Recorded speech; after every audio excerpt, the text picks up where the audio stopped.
Spinion! Welcome to the Spinion. This is a show about our opinion on matters concerning sports. Sports matters, all right? I'm your host, Isaiah Williams, and my co-host gonna let you know what we're gonna be talking about today.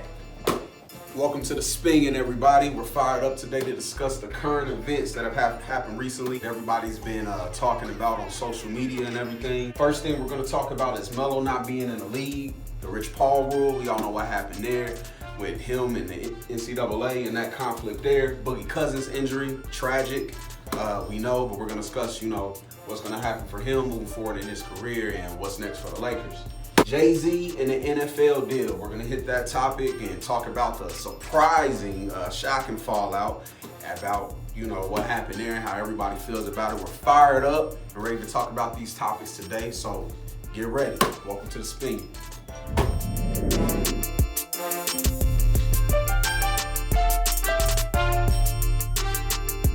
Spinion! I'm gonna keep yelling it until it gets all incensed into your mind, into your brain, until this is gonna be the show you wanna watch every time you get on YouTube, to the point where you keep commenting, which is what we are asking you to do. Keep commenting, let us know your opinion, how you feel about what we're saying. If you got an opposing viewpoint, we love to hear from you. Just keep it clean as much as possible, because if you put the cuss words and stuff in there, we're not gonna respond to that. We're not gonna respond to anything that's just negative for no reason. Keep it going, keep it hot, keep it fresh, keep it relevant, all right? If you could do that for us. Let's jump right into this thing. Current events, we talk about Melo not in the league. It is my opinion that the Pistons made a mistake, but as you've seen on our Instagram Spinion, the snippet, my man Rico said, hey, that was a good deal for the Pistons, the dog not get him in there. So first of all, let's just hop right into it. Why is Melo not in the league? Well, in order to discuss why Melo isn't in the league, and I was thinking about how I was going to approach this, but I have to just give a short history here, because I don't feel like anybody ever really. I feel like once things happen and somebody ends up out of the league, people always treat it like some kind of grand conspiracy. Like, oh, the league is blackballing Melo now. Nobody wants to give him an opportunity. I do not believe it's a blackball. Right. I'm not saying you feel like that. Okay, but cool. We've heard that Right. some people feel that way. Steven Jackson said that. Okay. Some people feel that way. So this is my attitude about Melo. I've always thought he was an incredible basketball player, incredible scorer. But this is, to me, Melo's greatest flaw. Gotcha. It's not his defense. It's not him not taking care of his body. Right. It is not his decisions on the basketball court. Okay. Melo is the worst basketball business decision maker of all time. Okay. He has always chosen to make short-sighted decisions. He talked about as much when he did his interview with Stephen A. Smith. Right. And discussed how, I was immature at those different times. But he chose to sign a longer deal in Denver, missed a chance with Miami. Then he chose to force his way out of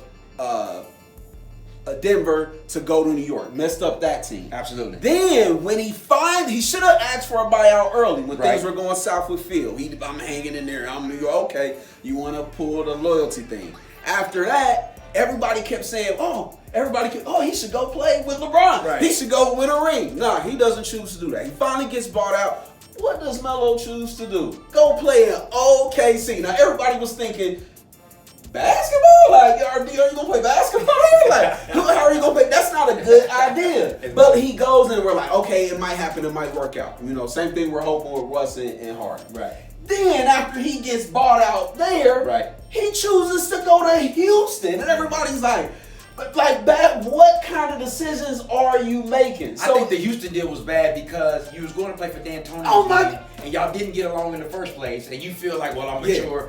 No, D'Antoni's system didn't change. And he tries to say, he gonna say, D'Antoni, I don't think he had nothing to do with it. Well, I got news for you, Melo. I got news for you. D'Antoni, he stuck it to you, man. He owed you one.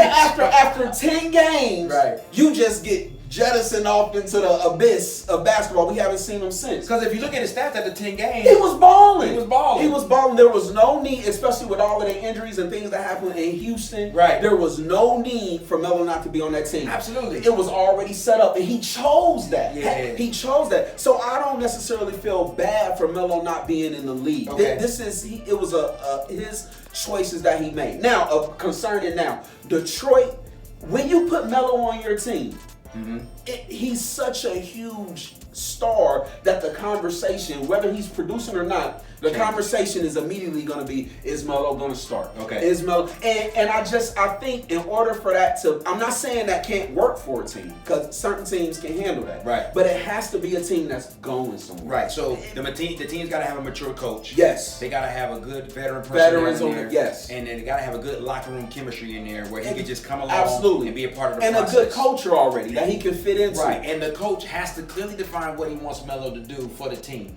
Like Melo, I do believe that they told him to come in and that nearly didn't really define his role as such. He's not a starter to me. This is what they did. This is how savage it was. We all were ready for the NBA opener to start last year. Right. And we like, oh, Melo started. Right. Because they got rid of, Trevor Ariza left. Everybody just assuming Melo started. Right. 30 seconds before the game come on and they put the starters up on the thing and the commentators are reading the starters and everybody's probably looking at their TV like, where's Melo's name? I was looking at my TV like, what? He's not starting, so they surprised us and surprised him by putting him on the bench. To me, it was all set up to embarrass him like that. I feel like, because I saw a lot of comments when we discussed it, and people were commenting like, Melo has to fit into his role. This is my problem with that kind of attitude. In order for a role to be established, you have to be on a team first. Right. And I think that people are that's what happened with Melo in Houston. He was like, well, it's time for Melo to come off the bench. So who? Right. So why? It wasn't time. It wasn't just inherently time for him to come off the bench. In the right situation, he could be a starter. There are starters in the league. We like to act like because somebody was a star, produced a certain type of way, that if they're not doing that, then they just shouldn't be playing or they should be coming off the bench. It's people that average 6 points, 7 points a game. Right. Melo's going to do way better than that regardless, and he's always going to be a threat. So I don't necessarily think that he shouldn't start, but what I do feel like is that his attitude now should be that whatever role that I get on the team, I'm going to fulfill. I think that's his attitude. The thing about starting for me is the ball and the touches that you get. I feel like there's a lot of guys that come off the bench that even get more touches than starters. I still think Melo is talented enough to get the touches that he deserves. Not necessarily as many volume-wise, but even there were flashes even in that 10-game stint with Houston where you was like, absolutely, he could fill it up. His last 10 games. Right. He could fill it up, but it was just like I said, the system that was set up for him was not necessarily conducive to what he wanted, what he could do for them. And I really think Houston made a mistake by letting him go, but like you said, he was sticking it to him. He was playing with James Harden. Absolutely. Okay, even Chris Paul suffered from playing with James Harden, high usage rate. But a person that I think about when I think about where Carmelo is in his career, I think about Kevin Love. Kevin Love is a player that can shoot, but he's not athletic, but he can stretch the floor, rebound well at his position, offensively and defensively. Not good on defense, not good at the pick and roll. But if you feature him, even to start the game, the first 5-6 touches come his way. He's still up. And if you get him warmed up early, he can fill it up. Exactly. I totally agree with you. The thing that I feel like Houston made a mistake is in the playoff time against Golden State, that series, you could see where they could have used Melo in that situation. So, I mean, he came back to lead both of them, things like that. The thing about it is, I still feel like there's a lot of bums in this league that Melo could be fulfilling that role for these teams. I heard now through the grapevine that he's working with the New Jersey Nets to see if he could possibly get in on the team. So we rooting for you, Melo. We hope you come back. I believe he plays. I believe he plays. Absolutely. I believe before it's all said and done, Melo ends up on the team. It's not high alert right now. Let's let all of the things that need to happen. Players still have to get bought out. The league hasn't even started. I don't think he necessarily ends up on a team before the season opens, but he will get an opportunity. 2 things I want to point out to the fans out there. Please do this for me. Please do this. Number 1, stop watching the Instagram and the YouTube feeds of players working out and then using that as your opinion if a guy should be in the league. Because I promise, I ain't seen nobody missing their workouts. And I know they miss. If they shoot like they shoot in their workouts, the league is going to be off the chain this year. According to that other Melo video I saw, I'm like, they need to give J. Cole a man, you see what I'm saying? Everybody getting buckets. J. Cole was sitting in the corner just getting shots like he should be a marksman in the league. The other thing is quit playing general managers and fans about this defensive thing. Because there's not a lot of players in the league flat out D'ing up. The average team is averaging 111, 112 points a game.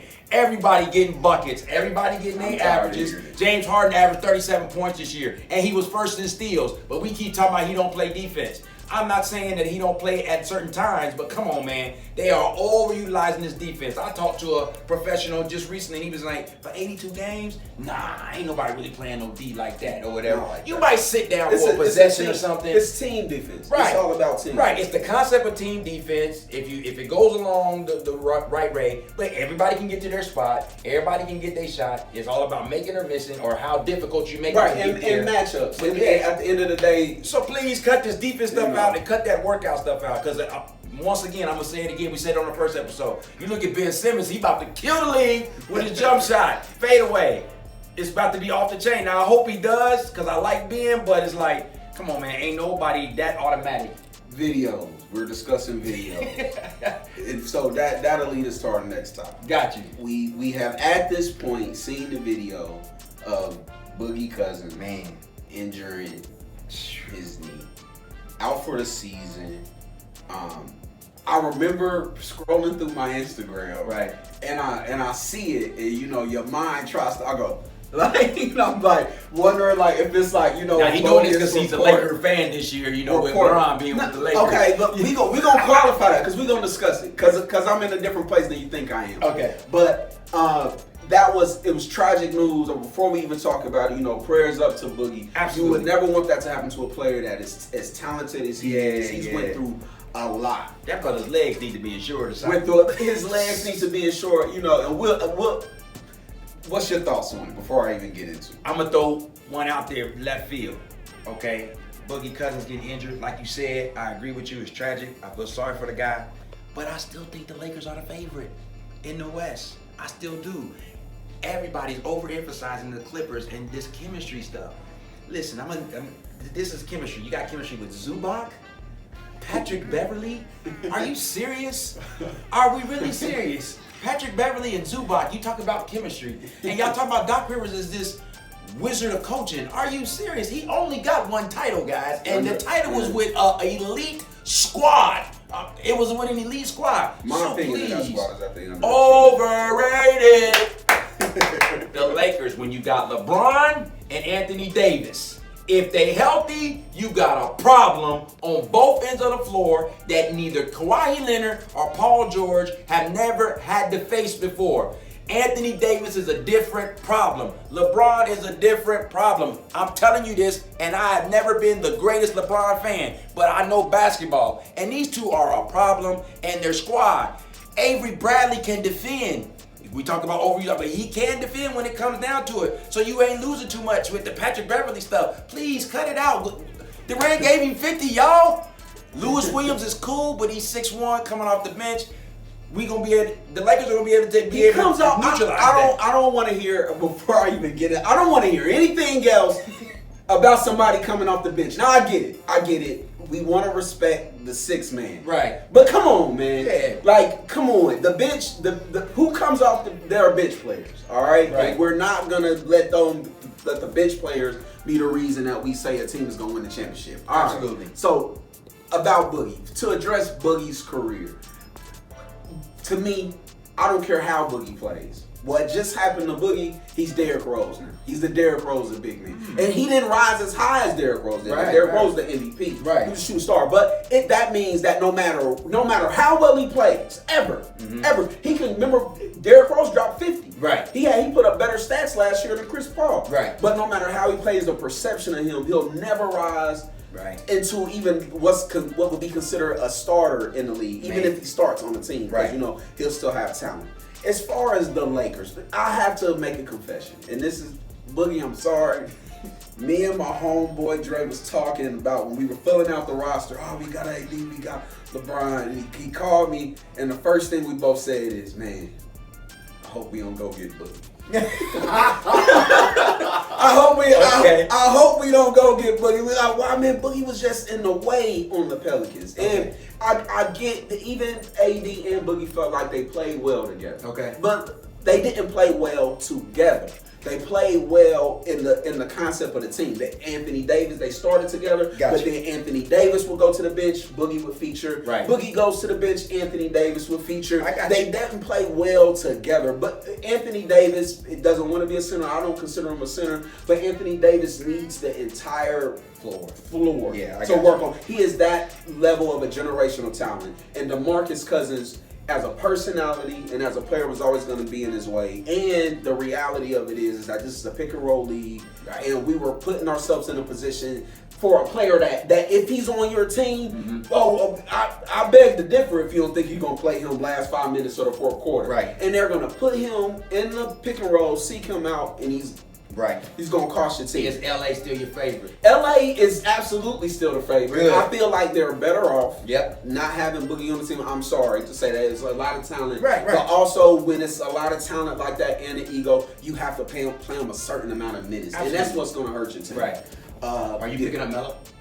Am I picking up Melo? I'm not picking up Melo yet. Okay. It gives Melo, to me, less of a chance to end up on the team. With the Lakers and Melo, does that seem like something that you would like to? At first, look I did. into? With Boogie already on the team, Melo had a chance if Iggy didn't get bought out. Gotcha. Iguodala doesn't get bought out, they might pick up So Melo y'all at still some going after point. Iggy? But now, I'm hearing about Dwight Howard, which y'all. Oh, Lord, no way. No. I'm just like, oh my God, like, but it feels the need. If it has to happen, at least you can put him on the bench. Oh wow, Dwight Howard. Man, I'd rather have He was already the in man those, among. wasn't he? I'd rather have Kenneth Fareed. That's who I want. Wow, that's big. I wanted him for LeBron for Absolutely. years. That's for a years. good look. And now it can happen. Yeah. He can guard the pick and roll, a lot of energy off the court. Houston would have been in a What if great they buy out position if Kevin they Love? played him. Kevin Love? Yeah. You can play him there, but again, with a player like that, I think Kevin Love would be great. But with a player like that, when you get him on your team, Right. it's a commitment. Right. So as long as you're gonna play him, Okay. But I wouldn't want Kevin Love on the Lakers because you would have to give up too many things to get him. Just throwing out They're not players. gonna buy him out. Just you know? throwing out players for you fans to think about, Yes, to too much consider, talent. to maybe comment about in the Spinion. Now, with that being said, we're going to transition right over because we've been talking about LeBron, we've been talking about AD, and they both have to be represented by this Rich Paul guy, Clutch Sports. Clutch Sports. Man, he made the cover of Sports Illustrated. He's been doing so well. He's the kingmaker. It's nothing they can do about it.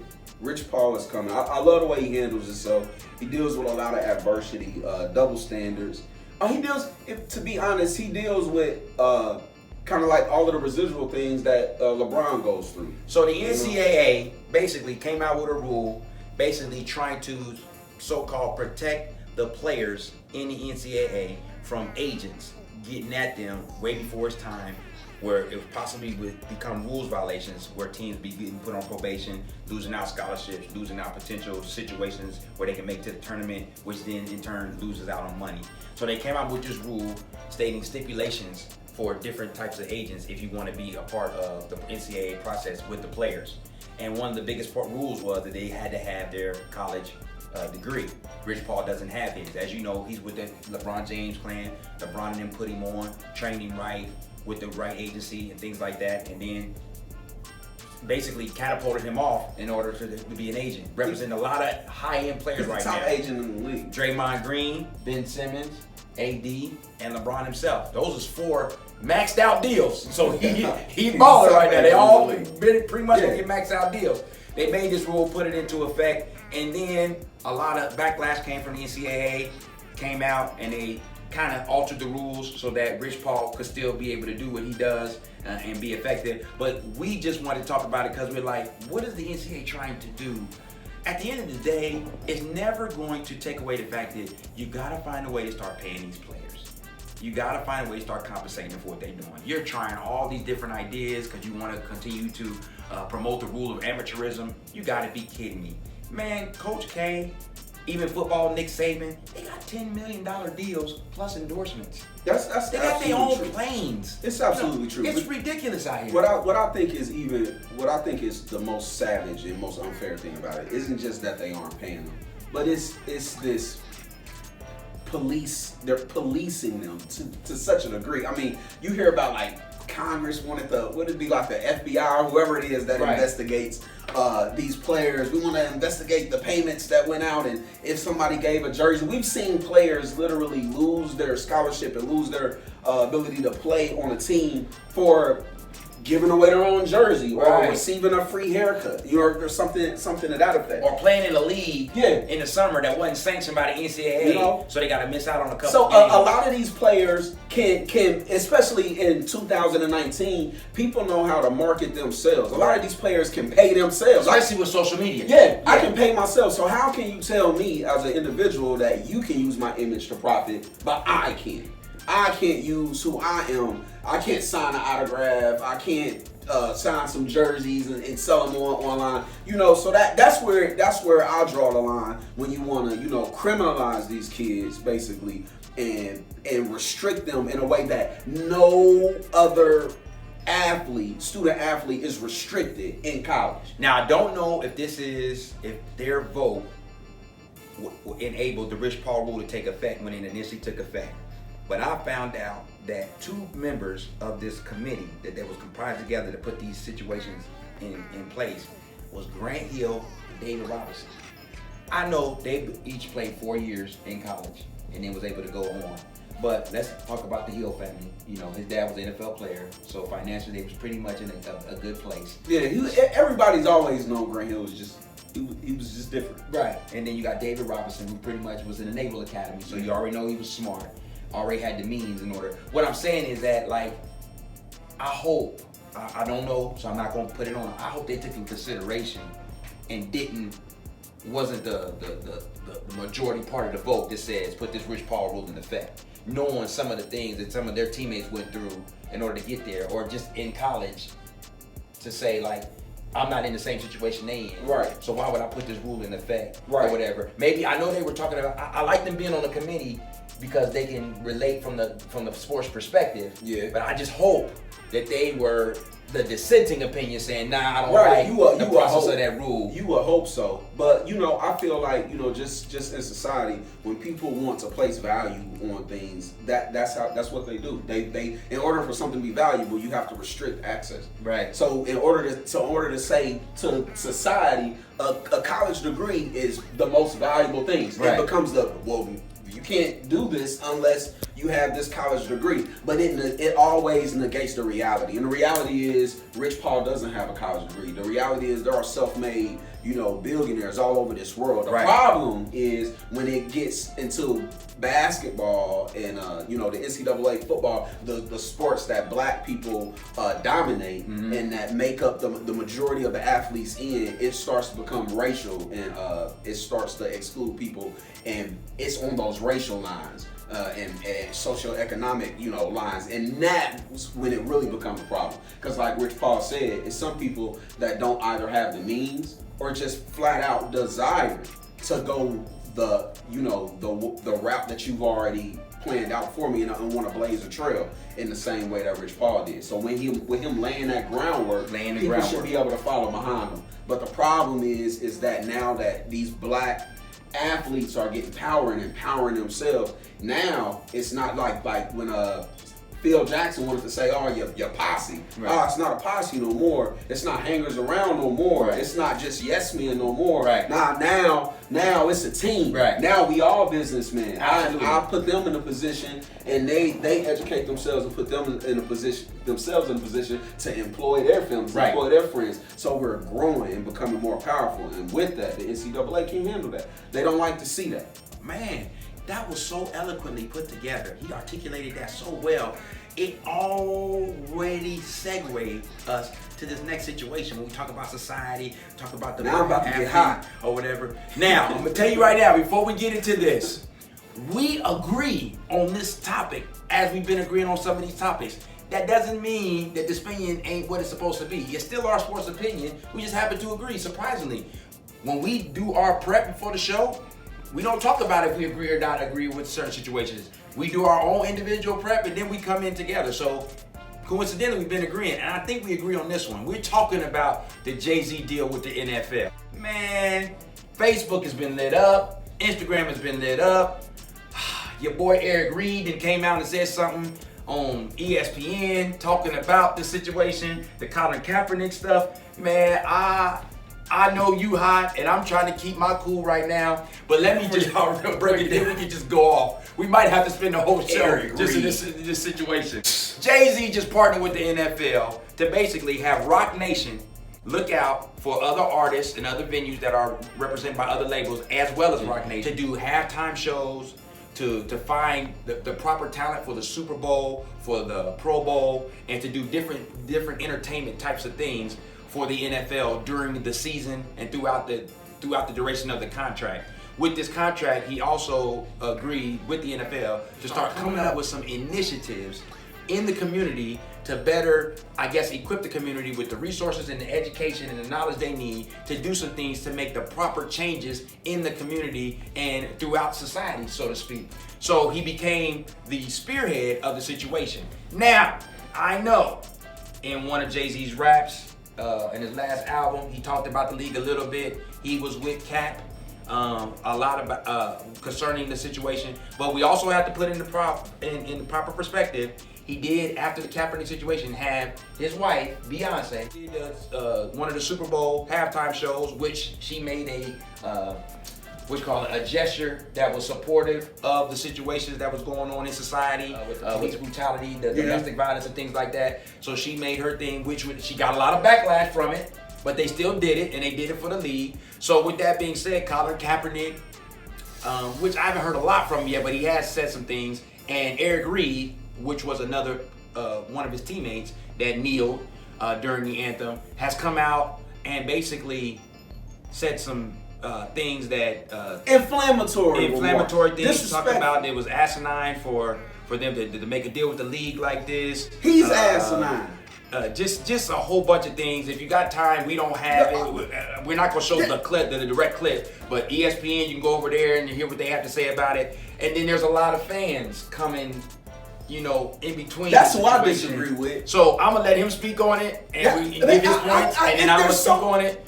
There's so much to say. Right. There's so much to say here. First of all, talk about why is it good for the NFL? Why is it good? That's a great thing. Start with the positive. Right. To bring my blood pressure down. Okay. It's good because of what Jay-Z represents. Bottom line. Okay. There's no way around it. Now I know. I get it.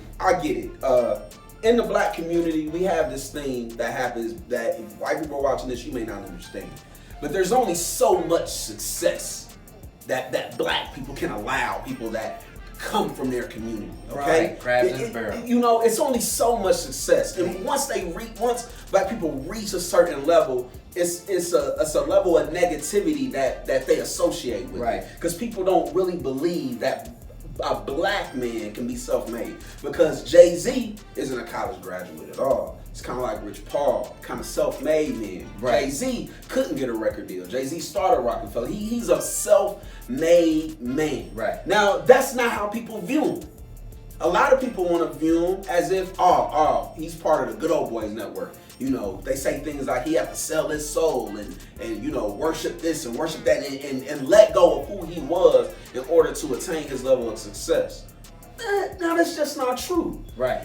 What he represents is what his music and his message has been about. And as he's matured and progressed, we've seen him grab businesses. Preach, brother. Use them. Like, he literally uses them. He never stays anywhere long. He uses them and it elevates them to the next moment. Right. Got the Brooklyn Nets. Look where the Brooklyn Nets are now. Right. But he uses that to elevate Brooklyn, put Brooklyn in a position. Now look where Brooklyn is. Look what Brooklyn is doing. Then he moves on and does this. He does that, and now he's in a position to where he's helping out people with justice reform, doing all of these things with Meek Mills. He's literally moving into this area, helping people get loans, small business loans, empowering black people. Him and Beyonce, let's give her a credit as well. Right. That she's empowering women. That's just what they're doing as a family. Now they've put themselves in a position at the pinnacle. A great position. At the pinnacle of, because there's no black owners in the NFL. Absolutely. Right. Of black enterprise. Absolutely. To where when the NFL wants to deal with black people, You gotta come see him. Woo! You gotta come see me. Woo! And he That's told big! You gonna have to come see me. Right. I know y'all didn't want to give me a record deal. You didn't want to let me in, but we kicked down the doors. We kicked down the doors. Now, if you want access to the black community, to the black access, you got to deal with a black person. Man. And you have to deal with black businesses and black initiatives, black desires. Right.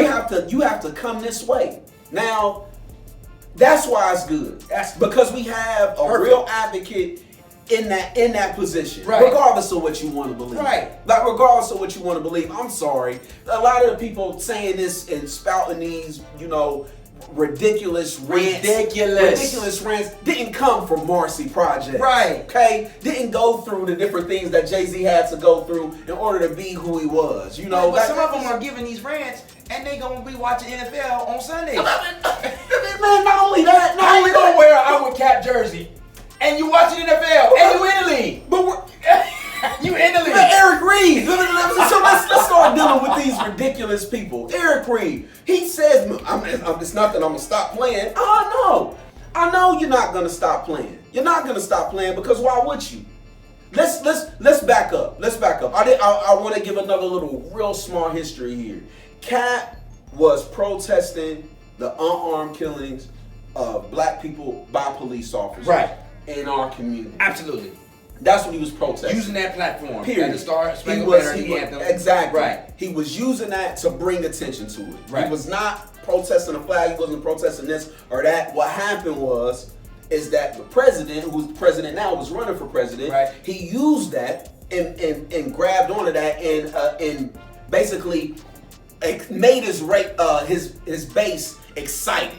He galvanized he gave them a symbol to galvanize and gather around and empower themselves to go, oh, this is our fight. This is what we're up against, right? Gotcha. So that's what but that's what Cap started to represent to them. Right. He represented this disrespect to the veterans and the flag, and we're the real patriots, right? So what the real problem with what's going on right now that people just have to understand is Jay-Z was with Cap, right? You said Jay-Z was with Cap, right? But he not necessarily with Cap now. He was with Cap on this, but then I want to do something different. Right. Let me tell you something. Colin Kaepernick is not Muhammad Ali. Absolutely. Now y'all stop it. Right now, stop please. Get on him. He's not as articulate. But plain and simple, no disrespect, Colin, but you're not as intelligent. Right. And you're not as great. Muhammad Ali was the greatest of all time. Period. Now I respect what Colin Kaepernick did. We all do. But this is the thing about Muhammad Ali. Yes, Kaepernick, and I'm gonna deal with that in a minute. He kind of sacrificed his career in the NFL. Right. He sabotaged that on his own. Let me just deal with it right now. Colin Kaepernick was supposed to be on contract for the San Francisco 49ers for the year 2020. Right. He bet on himself. Yes. He thought he was better than he was. Right. The reality of it is he's not a very good quarterback. Now, is he better than some quarterbacks in the league? Yes. Absolutely. Right. But what is the NFL about? The NFL is about, does your production outweigh the attention that you're going to receive from the media and so on and so forth. Man, this boy preaching. Now, we can all say that he does not. We can all say that he does not. That's the reality. Right. That's the reality. Now, after that, Colin Kaepernick decided it doesn't matter if he voted. Right. He said that out loud. Didn't vote. He said it doesn't matter. Why didn't you vote, Colin? You know what he said? Because it doesn't matter to me. Wow. As president. It would be hypocritical for me to vote. He said, because this is an unjust system. Man. And your oppressors won't allow you to vote your way out of oppression. This is his quote. I'm quoting him.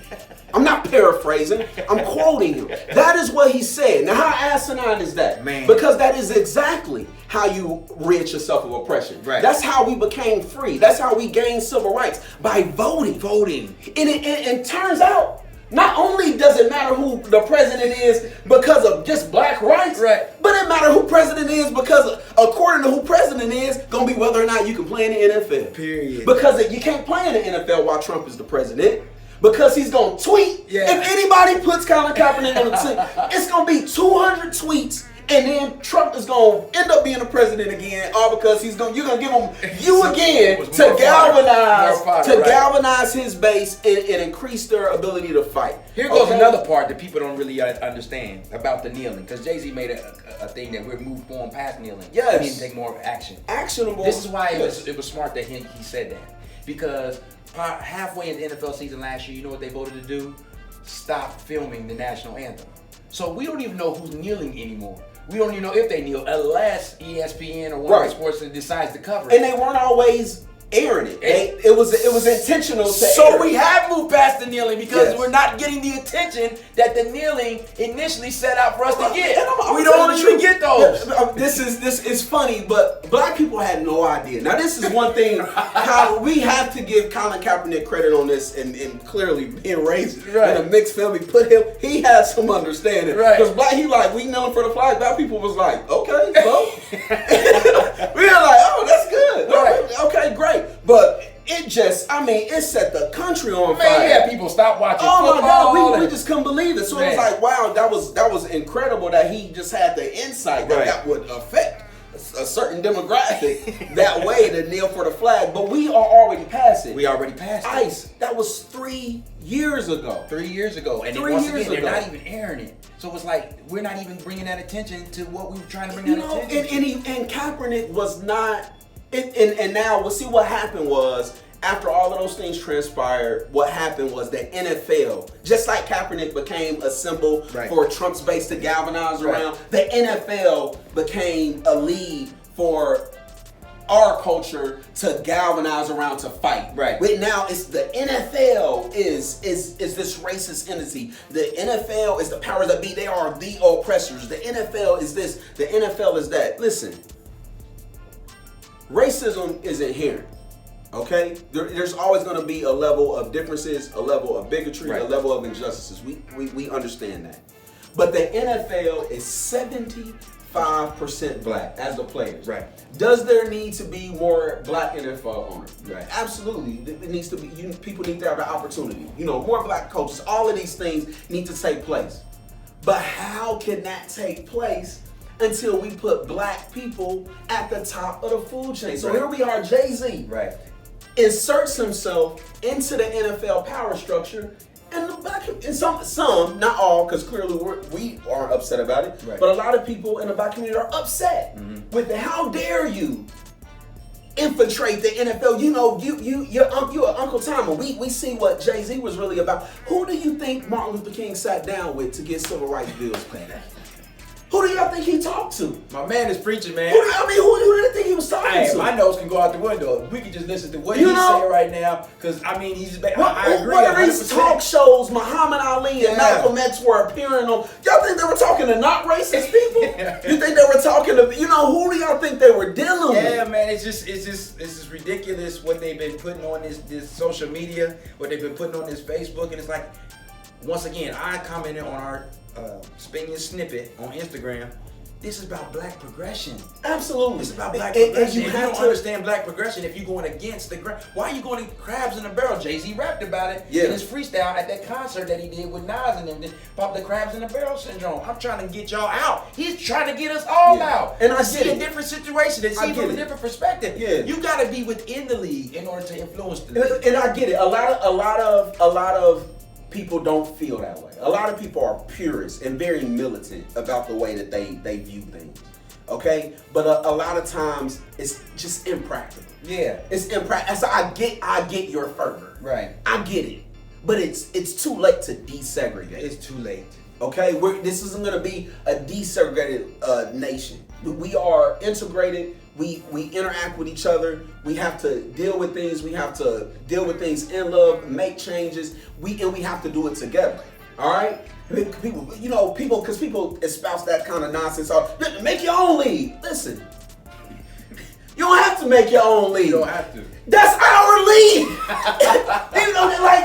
I think that we have to, as a culture, we have to get to that point to where we stop looking at things that we are a part of, and that we literally dominate and bring the revenue in as not belonging to us. And see, that's the real problem. We were talking about that with Rich Paul now we're talking about with Jay-Z. Yeah. Because see, they don't see it that way. Yeah. They don't see it. They thinking the NFL is ours. It is ours. Because he got That's White ours. Nation Sports, so he was already, That's ours. it's a part of the situation. All the players are ours. If we stop playing, Right. it wouldn't be a league. Period. The NBA, that's ours. Right. Here we are. We're here to collect all of our money, all of our power. Now you've had it for a little bit, and that's why the NCAA, all these people, they try to stop these things to stop that power from transferring. Right. But it's no way to stop it. There's no way to stop it. It's gonna happen. Right. It's gonna happen. So yes, we appreciate what Cap did. We appreciate him bringing, the Some protest. attention. Yes, and just having the courage to step out and protest. Right.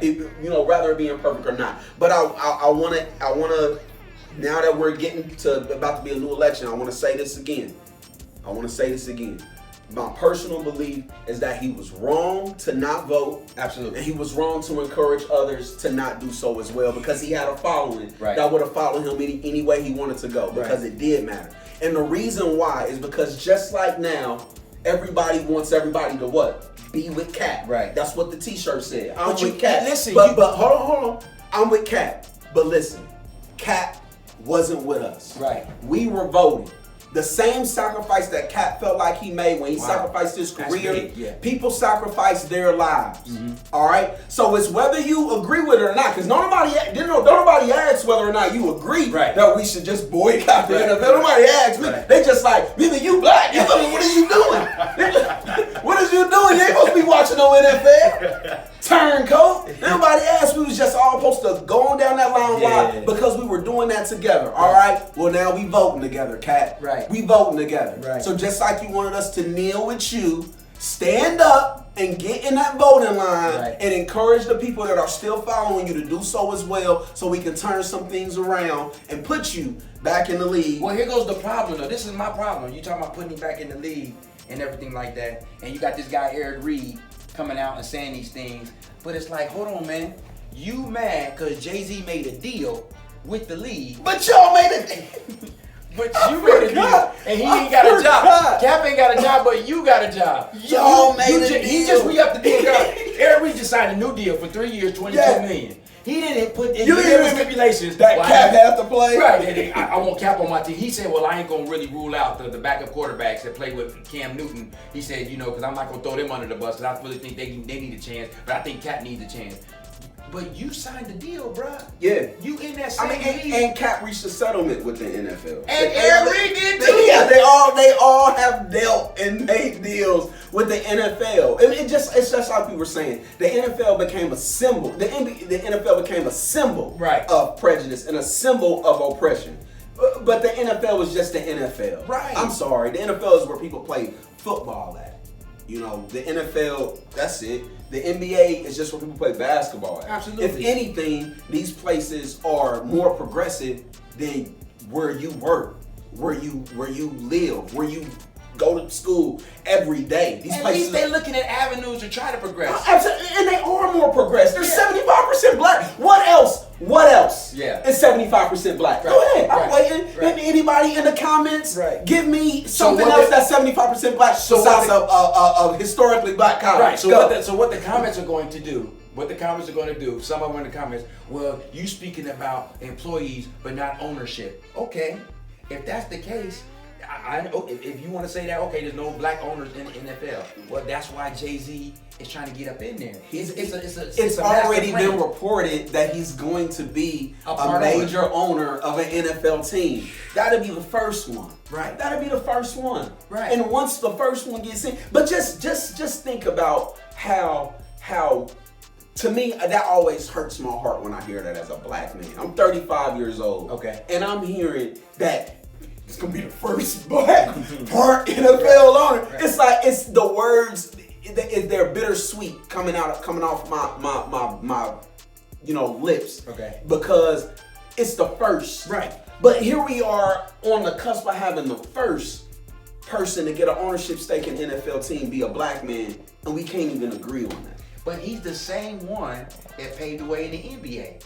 Because he was there with the New Jersey Nets first. Then Michael Jordan and all them came on. But Jay-Z became part owner of the league. He set a trend. He's a trendsetter. He's a trendsetter. And that's what it is. And he's gonna do it. And then when he leaves, he's gonna leave the door open for you. Man, salute to Jay-Z. Yeah, for salute. And salute to Rock Nation, Beyonce, the fam, Blue Ivy, the twins, all Everybody. of them. Man, we give you mad love. We give you mad Everybody. And you know, like we said, you know, big up Cat, appreciate it. You know, Eric Reed, he nailed with him. We appreciate everybody, but listen, it says it in the Bible. You know, all things are lawful. There's nothing wrong with having your opinion. There's nothing wrong with thinking the way that you think. But the question that everybody in the comment section, everybody that sees this needs to ask themselves: Is it profitable?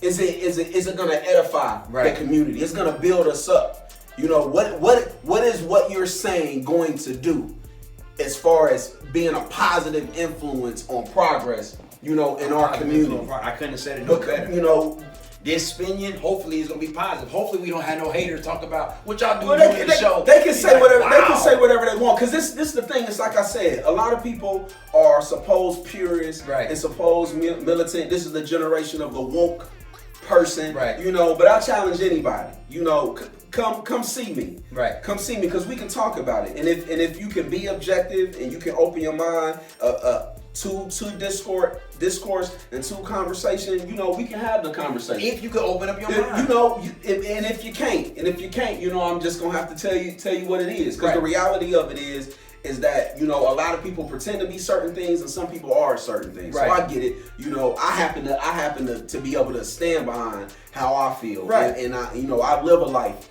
And if you're gonna come at us, please, I beg you, do your research. You know, because some people come at you, man, you be at them shops, you be at this grocery stores, they come at you, man, you think this, and wait a minute, where you basing this stuff on? That's why I had to give a history lesson, because I know a lot of people didn't. All on Instagram. What you mean? He should be doing that. Do you understand what he's doing, how he's doing, But this thing about do your research, it just happened. People like, we know how this gonna go. What do you mean? Even if it's just for show, even if it's just for, so what? Man. It is so what? So it's nothing. Right. Then what's the comments about? What's the problem? Right. What I don't get it. It's certainly not gonna be negative. It's certainly not gonna be negative. It's certainly not Jay-Z co-signing on the fact that the NFL can say Cap can't be in the league. It's certainly not that. Right. You know, Cap already isn't in the NFL. There it is. That's over and done with. Right. He settled. A part of his settlement wasn't getting back in the NFL. Right. He took money over that. Listen, that we get it, but that's like he said, actionable items. Let's move forward as a community, as people who love football, because I get that people still want to boycott the NFL and all of these things, but I implore you, when you think about doing those things, yes, you will hurt, you know, the ownership and these things like that. But our brothers, you know, our cousins, our friends, you know, people we went to school with, people we admire from our communities, they play in these leagues. And just please be mindful that even if you're not watching it, they already got their money. They made these deals before everything happened. So when you talk about endorsement deals with commercials and things like that, the deal was signed. That's why the players are able to make all this money now, because the deals are already signed. The money has already changed hands. Now, for future deals along the road, the collective bargaining agreement has to be re-looked at. But currently, right now, what we're not doing, or what we're choosing not to do by not watching the NFL or boycotting it, it's not hurting them, because they already got their cheese. Down the road, it may not, but hopefully it doesn't. But it is what it is. It's still the most watched TV show. You know, and it's fine. You can protest and you can make a point. Sunday. That's fine. You know, something like Jay-Z said. You know, if it's gonna make an impact, go ahead and do it. But you know, Kaepernick's not that good of a quarterback. Check this out. That's all we got for this segment, show 2 of the Spinion. Next time when we come back to you, we're gonna give you the college football preview. We're going to give you the NFL preview of our picks, Heisman hopefuls, who we think is going to be in the Super Bowl, who we're going we think is gonna be in the Final Four of the NCAA championship for football. We're gonna let you know how it all goes down. We know we a little bit more basketball friendly, but we're gonna get into some football. We're gonna get into the gridiron on next week. We are actually gonna do some fantasy football things here as well. So you've been watching the Spinion. Hopefully you had a good time. My man, we're gonna have to go get him some towels or something because he just preached the sermon right here. But hey, I'll be his elder today. He be the pastor or whatever. It's all for the good though. We appreciate you watching. You've been watching the Spinion, and I gotta give a shout out right now before we leave to my daughter, Miss McKinley. She has been the editor, the clip maker, everything for the episodes. So she's doing her thing. We appreciate her. You've been watching the Spinion. We out of here. We out.